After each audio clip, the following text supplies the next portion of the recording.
우리가 사는 시대를 여러 가지로 표현할 수 있겠지만 공감과 소통의 시대다 이렇게 또 말을 합니다. 그만큼 많은 사람들이 예전에는 오프라인으로 많이 만났지만 온라인으로 또 SNS를 통해서 활발하게 또 교제를 할 수가 있습니다. 지금도 여러분이 핸드폰만 열면 유튜브라든가 여러 SNS를 통해서 전 세계에서 일어나는 일들, 소식들을 우리는 한순간에 알 수가 있습니다. 하루에도 많은 사람들이 SNS하고 또 인스타, 또 페이스북도 있고 카톡도 있고 사진, 영상 주고받으면서 많은 교류를 합니다. 예전에 비하면 정말 많은 사람들과 접촉하고 연결이 된 것 같습니다. 아마 지금 여러분이 예배하는 이 시간에도 카톡이 울리고 또 인스타에 알림이 뜨고 여러 가지 일들이 진행이 될 거예요. 그만큼 수많은 정보들이 또 사람들이 그렇게 소통을 하는 것처럼 보입니다. 그런데 아이러니하게도 사람들에게 물어보면 예전보다 훨씬 더 외로워졌다라고 그렇게 대답을 합니다. 최근 어느 설문조사에 따르면 최근 나는 한 달 동안 외로움을 느낀 적이 있습니까? 라고 설문을 했는데 국민의 72%가 나는 외로움을 많이 느낍니다 라고 대답을 했다고 합니다.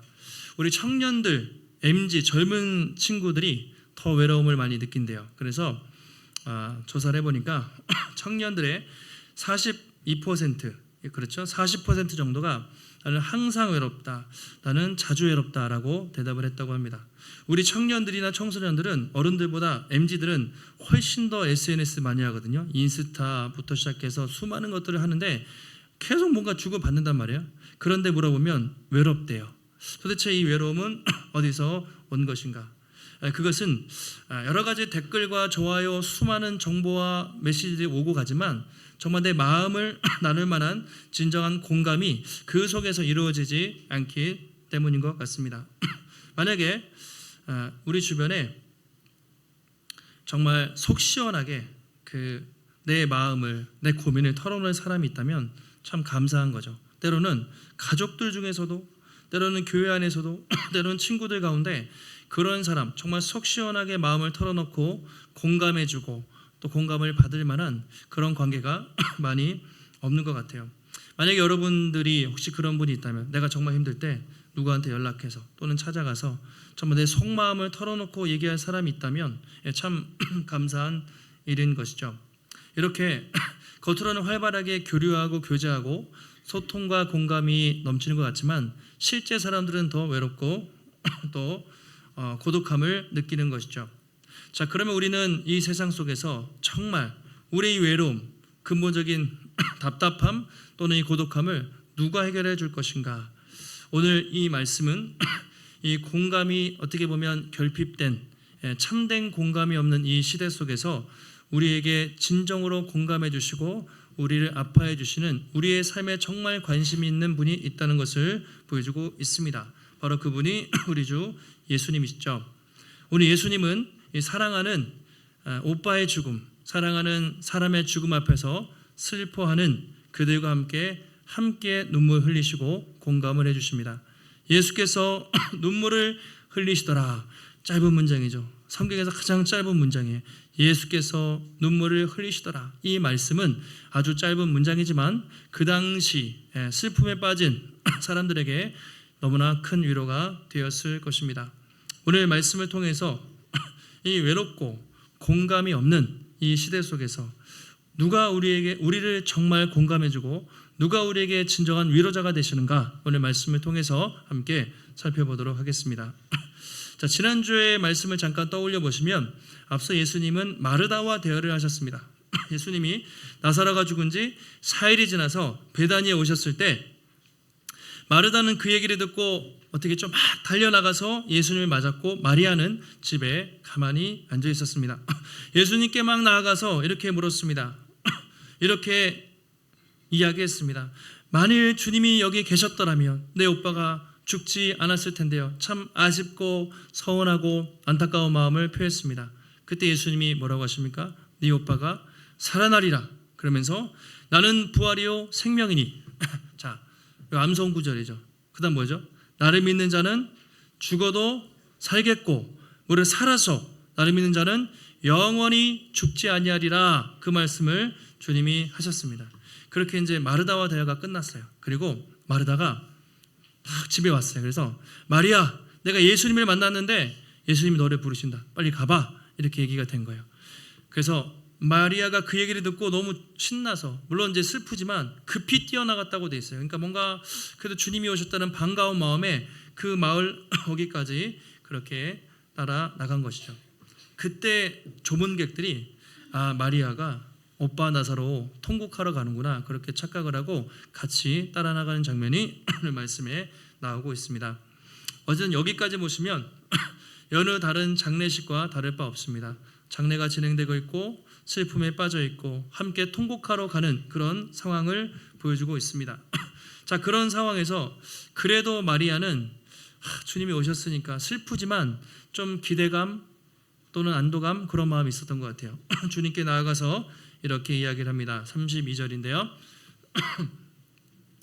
마리아가 예수 계신 곳에 가서 베엎고 그 발 앞에 엎드리죠.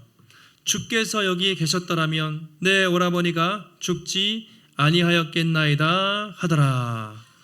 자, 뭐라고 말하죠? 내 오빠가 만약에 주께서 여기에 계셨다면 내 오빠가 죽지 아니하였겠나이다. 누가 한 말입니까? 언니 마르다도 똑같이 얘기했잖아요. 주님이 계셨다면 오빠가 죽지 않았을 텐데요 라고 이야기를 했는데 마리아도 똑같이 표현해요. 다른 점이 있어요. 보시면 마리아는 어떻게 했습니까? 그 전에 그 발 앞에 엎드렸다고 표현되어 있죠. 엎드렸어요. 무릎을 꿇고 절한 거죠. 성경이 엎드리다는 표현은 예배하다, 경배하다는 의미가 있습니다. 그러니까 마리아도 후회하고 서운하고 막 그런 마음이 있었지만 어쨌든 주님께 먼저 경배를 드렸어요. 나중에 요한복음 12장에 보시면 마리아가 향유를 깨가지고 300데나리온 비싼 향유를 깨서 붓는데 그때도 어떻게 했습니까? 자기 머리털로 예수님 발을 씻기잖아요. 엎드렸다는 얘기죠. 그만큼 마리아는 뭐 이렇게 소심하고 내향적인 것처럼 보였지만 늘 예수님을 누구보다 더 경배하고 경외하는 신실한 여인이었던 것 같아요. 예수님은 이 마리아가 엉엉 우는 모습을 보면서 이렇게 반응을 하셨습니다. 그 내용이 33절에 나와 있는데요. 같이 한번 읽겠습니다. 예수께서 그가 우는 것과 또 함께 온 유대인들이 우는 것을 보시고 심령에 비통히 여기시고 불쌍히 여기사. 자, 오늘 말씀에서 가장 중요한 구절입니다. 마리아도 오빠의 죽음 앞에서 슬피 웁니다. 또 같이 있던 유대인들도 함께 슬픔에 빠져 울고 있습니다. 주님이 그것을 보시고 어떻게 했습니까? 마음에 비통히 여기시고 불쌍히 여기셨다. 오늘 꼭 이 두 단어를 기억하시면 좋겠습니다. 비통히 여기시고 불쌍히 여기셨다. 자, 비통히 여기다라는 표현이 번역이 좀 어감이 우리에게 잘 안 오는데요. 이거예요. 비난하다, 경고하다, 책망하다 뜻인데 비통히 여기다. 한마디로 분노하다라고 생각하시면 돼요. 그래서 다른 성경에서 사자가 막 으르렁거리다, 막 하는 거 있죠. 그렇게 뭔가 분노에 가득 찬 표현이 비통하다라는 뜻입니다. 자, 불쌍히 여기다라는 것은 괴롭고 근심하다. 말 그대로 괴로워요. 근심이 있어요. 그러니까 주님의 지금 심정이 비통하다, 불쌍히 여기다라고 표현되어 있는데 한편으로는 괴로워요. 되게 근심이 돼요. 한편으로는 분노로 가득 차 계십니다. 하나님, 예수님이 왜 도대체 이 상황에서 그렇게 괴로워하실 뿐만 아니라 도대체 이렇게 화가 나셨나? 그것을 우리가 살펴봐야 하는 거죠. 예수님의 인성이에요. 예수님의 감정을 이렇게 표현해주고 있습니다. 예수님은 도대체 무엇 때문에 이렇게 괴로워하셨고 이렇게 탄식하셨나? 주님은 늘 포커페이스잖아요. 주님은 늘 마음에 편하신데 여기서 주님의 마음이 엄청나게 흔들리셨다는 거예요. 막 화도 나고 괴롭기도 하고 엄청나게 주님의 마음이 흔들리셨습니다. 학자들마다 그 이유를 두 가지로 설명합니다. 주님이 왜 이렇게 화가 나셨나? 주님이 이렇게 괴로워하셨나? 첫 번째, 마리아와 마르다 사람들의 믿음 없음을 보시고 주님이 화가 나셨다. 이렇게 해석을 하는 사람들도 있습니다. 나는 부활이요 생명이니 나를 믿으라고 계속 말씀을 하시는데 믿음이 없어요. 계속 슬퍼하고 눈물 흘리며 절망하는 그들의 모습을 보면서 주님이 괴로워하셨다, 분노하셨다, 이렇게 말을 하기도 합니다. 두 번째는요, 그것보다는 주님이 화가 나고 분노하신 이유는 마리아, 마르다 이 사람들에 대한 것이라기보다는 죄와 사망 자체에 대해서 분노하고 탄식하셨다는 것이죠. 왜요? 죄가 들어왔어요. 이 죽음 때문에 사람들이 지금 다 울면서 죽음 앞에서 괴로워하고 있잖아요. 바로 인간을 죄와 슬픔에 빠뜨리는, 사망과 슬픔에 빠뜨리는 그 죄, 죽음 자체에 대해서 하나님이, 예수님이 분노하고 계시다라고 그렇게 해석을 하기도 합니다. 물론 둘 다 일리가 있겠지만 예수님이 정말 분노하셨다. 마리아와 마르다의 믿음 없음을 보시고 안타까워는 하셨을 것 같아요. 너무 안타까웠겠죠. 그러나 그들에게 화를 내셨다기보다는 이 가정의 슬픔과 눈물을 가져온 뭐죠? 죽음, 이 사망 자체에 대해서 예수님이 분노하시고 탄식하셨다라고 우리가 볼 수가 있겠습니다. 이 내용은 조금 더 뒤에서 설명을 자세히 해드리겠습니다. 그리고 사람들에게 묻습니다. 나사로가 어디 있냐? 가보자. 주님 여기 있습니다. 그때 막 사람들이 울면서 여기 있습니다라고 답할 때 놀라운 구절이 또 한 구절 등장을 하죠. 35절 같이 한번 읽어보실까요? 예수께서 눈물을 흘리시더라. 예수께서 눈물을 흘리시더라. Jesus wept라고 영어로 짧은 문장으로 되어 있습니다. 우리말로도 짧죠. 예수께서 눈물을 흘리셨다. 영어로도 짧죠. 헬라어 원문으로도 성경에서 가장 짧은 구절이에요. 그러나 사람들은 이 가장 짧은 구절이 가장 강력한 구절이다 이렇게 해석을 합니다. 자, 예수님은 나사로의 죽음 앞에서 슬퍼하는 사람들과 함께 눈물을 뚝뚝 흘리셨다는 것이죠. 성경에 눈물을 흘리다라는 표현이 많아요. 막 엉엉 울기도 하고 부르짖기도 하고 다양한 표현들이 있는데 여기서 눈물을 흘리다는 것은 조용히 눈물을 뚝뚝뚝 흘리셨다 그런 표현이에요. 예수님도 엉엉 우는 그들과 함께 눈물을 뚝뚝 흘리신 것이죠. 아마 그 자리에 있던 마리아와 수많은 조문객들도 좀 당황했을지도 몰라요. 왜냐하면 그동안 예수님이 우는 모습을 이들은 처음 본 것입니다. 성경에 예수님이 울었다는 표현이 거의 나오지 않습니다. 그러나 오늘 예수님이 그들과 함께 눈물을 흘리고 계십니다. 우리도 살다 보면 장례식에 갈 일이 있죠. 아주 가까운 가족 친척의 장례를 경험할 때도 있고 또 모르는 사람이지만 또 누군가의 지인의 장례식을 갈 때도 있어요. 가면 참 어떻게 위로할까? 저도 이제 장례 신방을 가고 또 예배를 가니까 어떻게 위로할까 늘 그런 고민이 있는데요. 사실 장례식에 가서 막상 할 수 있는 건 아무것도 없죠. 우린 가서 그냥 손 한번 잡아주고 한번 안아주고 눈물을 흘려주면 같이 울어주는 것이 우리가 할 수 있는 가장 큰 위로가 됩니다. 자녀들이 여러분 뭐 공부 때문이든 뭐 어떤 문제 때문이든 또는 부모님이 누군가가 막 울어요. 힘든 일이 생겨요. 눈물 흘려요. 그러면 이렇게 해야지 저렇게 해야지 막 가르치고 말을 많이 하는 것보다 손잡아주고 같이 눈물 흘려주면 그것이 자녀에게 또 누군가에게 가장 큰 위로가 되는 것이죠. 성도님들도 이제 어떤 일이 있을 때 기도 제목을 부탁해요. 신방을 가기도 하고 또 신방을 교회로 찾아오시기도 하는데 듣다 보면 참 마음이 아파요. 근데 목사님들은 우리는 직업병이 있어요. 늘 말을 많이 하고 막 말을 설교를 잘해가지고 막 위로하려고 하는데 때로는 10마디 말보다 한번 눈물 손잡아주고 눈물 흘려주는 것이 큰 위로가 될 때가 있는 것 같아요. 저는 아쉽게 T예요. T. F가 T들은 좀 이해하실지 몰라요. F들은 그냥 눈물을 많이 흘려요. 목사님들 중에서 설교할 때마다 막 우는 분들이 계세요. 그런 분들을 보면 참 저런 분들은 감성이 풍부하시구나 그런데 저는 눈물은 그렇게 나지 않지만 속으로 울죠. 사람마다 다 기질의 차이가 있으니까요. 근데 그럴 때가 있습니다. 기도하다가 정말 그 어떤 성도님의 누군가의 아픔을 가지고 기도하다가 그게 남의 문제 같으면 눈물이 안 생겨요. 사람이 내 문제, 동질감이 생길 때 이제 눈물이 나는 것이죠. 정말 간절히 기도하다 보면 그런 마음이 생기고 그런 눈물이 흐를 때가 있습니다. 오늘 예수님이 그들 앞에서 그런 눈물을 흘리고 계신 것이죠. 그럼 예수님은 왜 눈물을 흘리셨을까? 그 눈물의 의미는 도대체 무엇일까? 예수님은 누구십니까? 하나님의 아들이잖아요. 하나님이시잖아요. 완벽하신 신인데 어떻게 하나님의 아들이 눈물을 흘린단 말인가? 이해가 잘 가지 않습니다. 지금까지 주님은 당당하셨거든요. 수많은 사람들 앞에서 병자들, 가난한 사람들, 어려운 사람들, 심지어 바리새인들, 자기를 공격하는 사람들 앞에서도 예수님이 우셨습니까? 안 우셨습니다. 주님은 당당하셨고 평정심을 유지하셨고 담대하셨습니다. 그런데 오늘 이들 앞에서 눈물을 흘리고 계신 것이죠. 이 눈물의 의미는 무엇인가?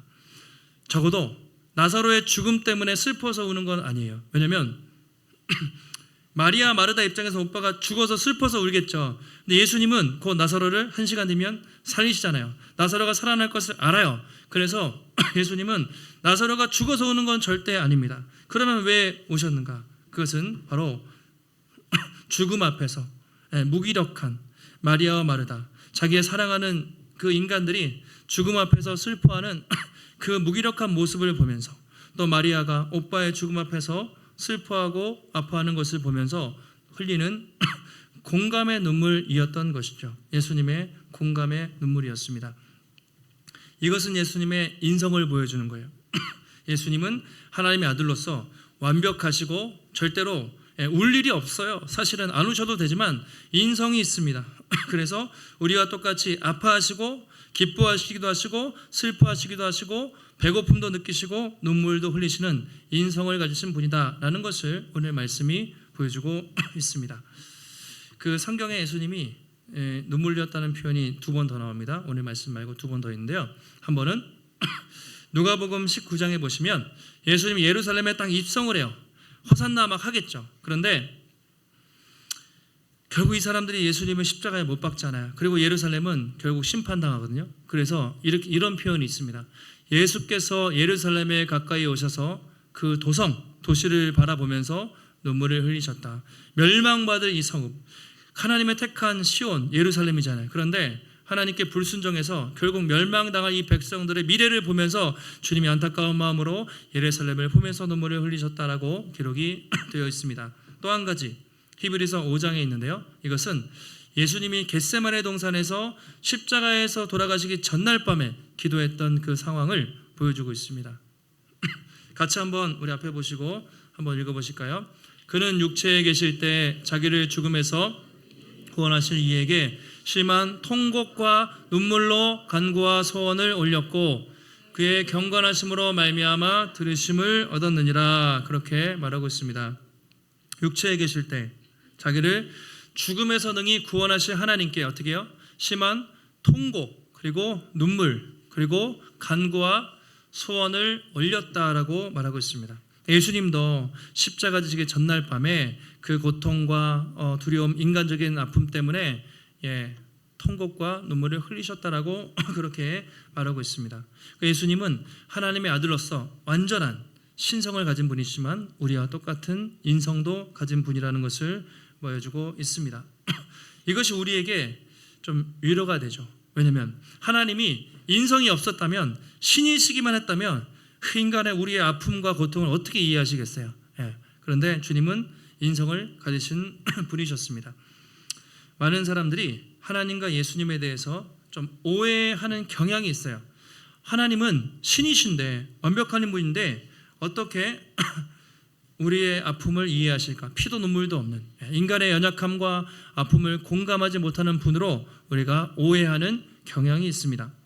어떤 분은 예수님을 판사처럼 생각해요. 여러분들이 한번 생각해 보세요. 하나님에 대한 이미지가 다 있어요. 하나님을 판사처럼 생각하는 분이 있어요. 항상 우리의 죄를 추궁하는 분. 어떤 사람은 경찰처럼 CCTV를 켜고 잘하나 못하나를 감시하는 분으로 생각하는 사람도 있습니다. 또 어떤 사람은 감정이 없는 차가운, 하나님은 F, 감정이 없는 T, 그래서 이성적이고 차갑고 냉철한 분으로 생각하는 사람도 있습니다. 어떤 사람은 아버지에 대한 개념, 아버지에 대한 인식이 안 좋은 거예요. 어릴 때 부모님한테 맞았거나 부모님이 엄격했어요. 아버지에 대한 개념이 안 좋아서 하나님 아버지도 역시 아주 엄격하고 나를 통제하는 그런 분으로 잘못 생각하는 사람도 있습니다.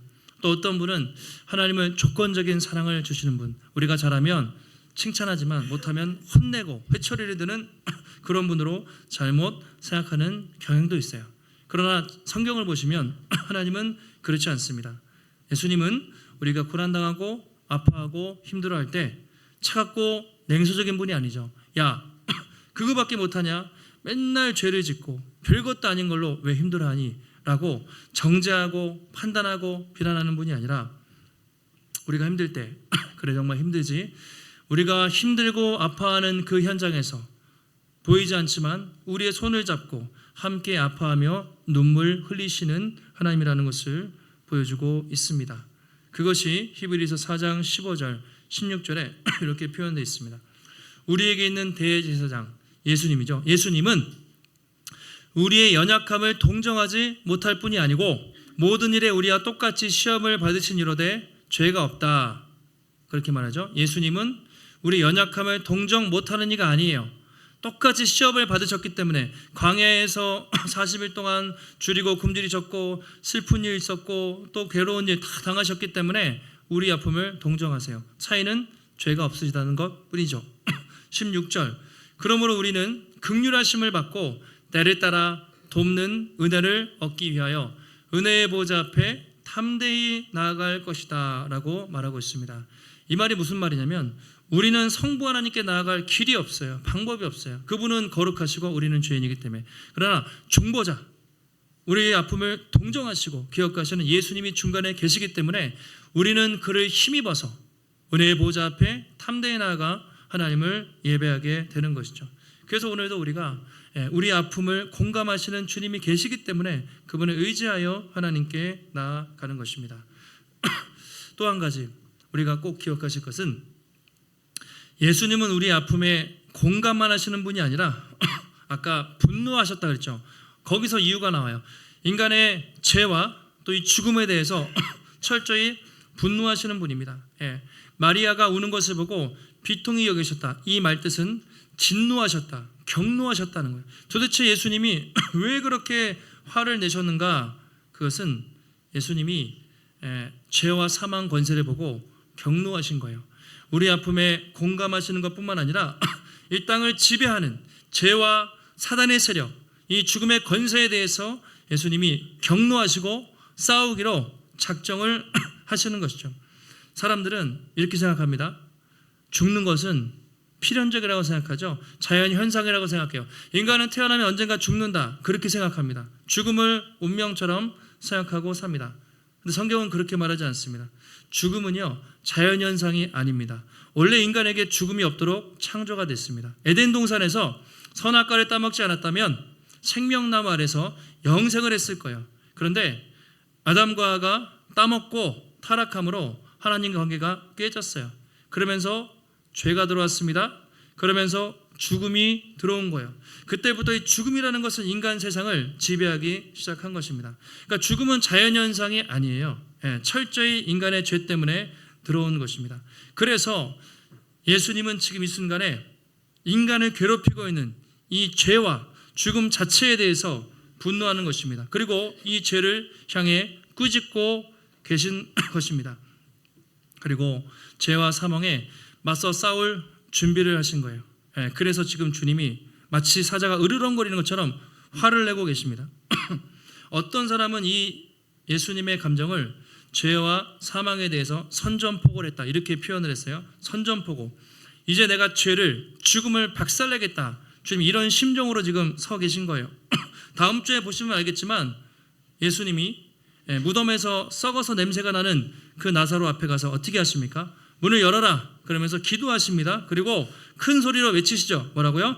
나사로야 나오너라, 나사로야 나오너라 말씀을 하십니다. 이것은 예수님께서 죽음을 꾸짖는 거예요. 죽음아, 죽음에게 명령하는 것입니다. 이 죽음아, 원수 같은 사망아, 내 앞에서 물러가라. 이제 너의 운명은 끝났다. 나에게 굴복하고 항복하라. 그렇게 말씀하시는 거죠. 나는 부활이요 생명이니 죽음아 물러가라. 그것이 나사로야 일어나라. 이런 표현입니다. 그리고 죽음이 물러갔죠. 그리고 나사로가 살아나게 되죠. 생명이라는 것은 뭐냐? 그냥 살아난 것이 아니라 죽음이 졌다는 얘기예요. 그래서 죽음이 물러가고 생명이 다시 찾아오게 된 것이죠. 그래서 이 나사로의 사건은 단순히 한 사람이 잠깐 살아난 그 사건이 아니라 앞으로 예수님이 어떻게 죽으시고 또 어떻게 부활하실지를 보여주는 그 예표적인 사건이라고 할 수가 있습니다.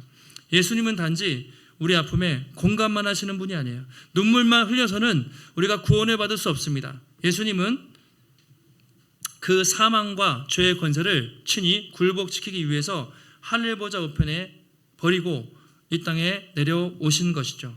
그리고 우리를 대신해서 갈보리 십자가 그 언덕에서 물과 피를 쏟으셨습니다. 예수님은 십자가에서 죄와 사망과 치열하게 싸우신 거예요. 그리고 장사한 지 3일 만에 부활하심으로 죽음의 권세를 짓밟고 승리한 거죠. 십자가의 사건은 어떤 의미가 있는가? 예수님이 죽음을 이기시고 완전히 승리하셨다. 그것을 선포하는 것이 예수님의 십자가요 부활 사건입니다. 그동안 그 어떤 사람도 죽음과 감히 대적할 사람이 어디 있겠습니까?